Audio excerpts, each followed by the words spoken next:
Hey everyone. Today we're diving into one of the most important and maybe one of the most solemn days in the Christian calendar, Good Friday. It's this day of really deep reflection, full of traditions that go back centuries. So let's get into it. So here's what we're going to cover. We'll start with that name, Good Friday. Kind of strange, right? Then we'll walk through the actual story of what happened. We'll look at the tradition of not eating meat, how people observe the day now, and then wrap it all up by talking about what it all really means.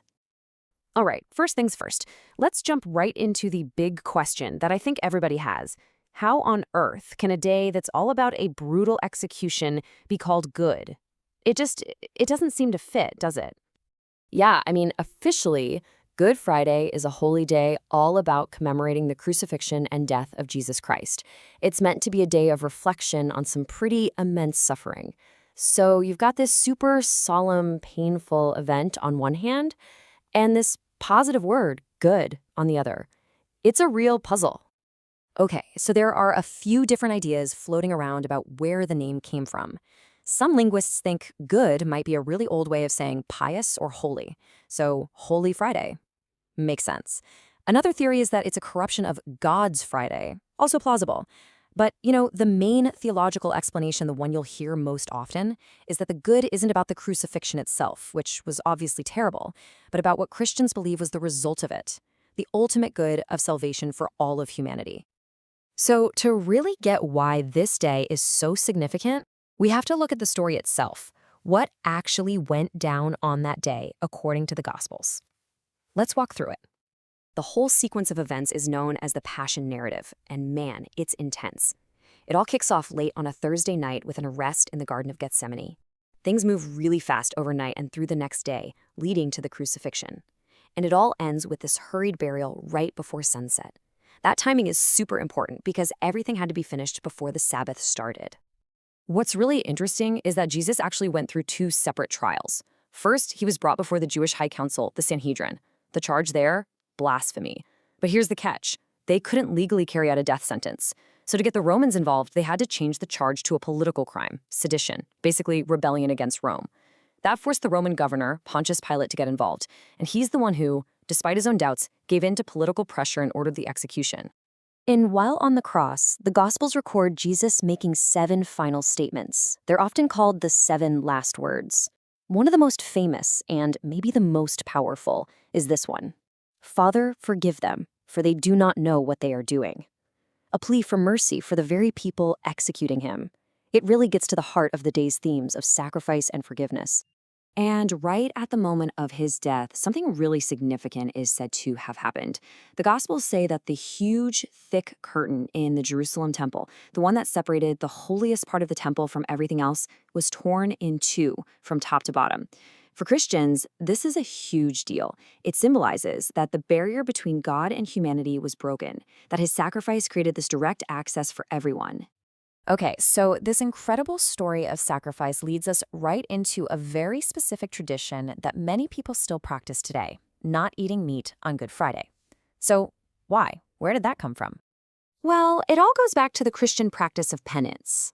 Penance is basically a spiritual discipline, doing something like praying or an act of charity or self-denial. It's a way to show you're sorry for your sins and to connect with Christ's suffering. And since Jesus was crucified on a Friday, that day became the day for penance. This tradition is old, it goes way back to the early days of Christianity. So giving up meat on that day isn't just about food. It's a physical act that's loaded with meaning. First, it's about remembrance, a way to honor the fact that Jesus gave up his flesh on the cross. Second, it's about repentance, making a small sacrifice of your own. And third, it's about solidarity, a way to feel connected to Christ's suffering, and also, historically, to the poor, who couldn't afford meat anyway. So what does this look like in the modern world? Well, how people observe this tradition today can actually be pretty different depending on which branch of Christianity you're talking about. First, let's clear up a couple of terms that often get mixed up. Fasting and abstinence. They're not the same thing. Abstinence is about the quality of your food, what you're not eating. So, no meat. Fasting, on the other hand, is about the quantity of food, how much you eat, like maybe only having one full meal that day. On Good Friday, it's pretty common for Christians, especially Catholics, to do both. And when we say meat, the definition is actually really specific. It refers to the flesh of warm-blooded animals. Think mammals like beef and pork, or poultry like chicken and turkey. But, and this is the key part, it doesn't include fish because they are cold-blooded. And that right there is why the whole Fish on Friday thing is such a huge tradition. As you can see, though, the rules aren't the same everywhere. The level of obligation is all over the map.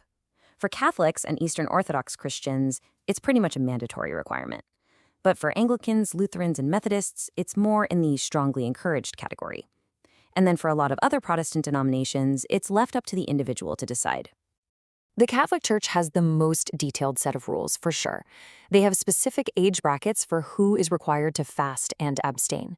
Abstinence starts at age 14, and fasting is for adults from 18 to 59. But, and this is really important, there are exemptions. Common sense stuff, you know? If you're sick or pregnant or have other health needs, you're not expected to do it. The point isn't to cause harm. All right, so let's pull all of this together. We've talked about the name, the story, the traditions. So what's the big picture? What's the enduring meaning of this day? When you boil it all down, Good Friday acts like this powerful annual reset button for the Christian faith. It's a day to stop and think about some of the absolute core beliefs, the gravity of sin, the incredible depth of God's love, and the idea that sacrifice is necessary for redemption. But here's the thing, it's not supposed to be the end of the story. The sorrow and reflection of Good Friday are absolutely essential because they set the stage for the incredible joy of Easter Sunday. It's a narrative journey. You really can't appreciate the light and celebration of Easter without first sitting in the darkness and sacrifice of Good Friday. So really, Good Friday is this whole package. It's a story of incredible sacrifice. It's a day for quiet remembrance. And ultimately, it's the beginning of a story about hope. It's this profound journey from death to new life.